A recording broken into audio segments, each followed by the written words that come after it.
Most welcome সবাইকে। তোমরা যারা এসএসসিজির এর প্রস্তুতি নিচ্ছ, আজকের ভিডিওটা তোমাদের জন্য অত্যন্ত গুরুত্বপূর্ণ হতে চলেছে। আগের ভিডিওতে আমি তোমাদের পোস্ট প্রেফারেন্স কিভাবে সিলেক্ট করতে হয় তা বিস্তারিত বুঝিয়েছিলাম। আশা করি তোমরা সবাই সঠিকভাবে সেটা কারেকশন করে নিয়েছো। যারা এখনো করনি তারা কোনো তাড়াহুড়ো না করে ঠান্ডা মাথায় পছন্দমতো পোস্টগুলো সাজিয়ে নাও।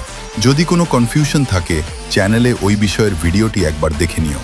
তোমরা অনেকেই আমাদের চ্যানেলে নতুন আসছো। তোমাদের জানাই, বাংলা ভাষায় এসএসসিজিডি সংক্রান্ত সঠিক তথ্য এবং গাইডেন্স খুব একটা পাওয়া যায় না। তাই এই ধরনের সব গুরুত্বপূর্ণ আপডেট সবার আগে পেতে চ্যানেলটি এখনই সাবস্ক্রাইব করে পাশে থাকা বেল আইকনটি অল করে দাও। আর ভিডিওটি ভালো লাগলে বন্ধুদের সাথে শেয়ার করতে ভুলো না। চাকরি পাওয়ার লড়াইটা আমি খুব কাছ থেকে দেখেছি। আমি নিজে যেভাবে স্ট্রাগল করে সফল হয়েছি, আমি চাই না আমার পশ্চিমবঙ্গের ভাই বোনদেরও ঠিক একই রকম কষ্ট করতে হোক। আমার এই চ্যানেলের একমাত্র লক্ষ্য হলো প্রত্যেক বাঙালি ভাই বোনের পাশে দাঁড়ানো এবং তাদের সাফল্যের পথে একটু সাহায্য করা। এবার আসি একটা দারুণ খবরে।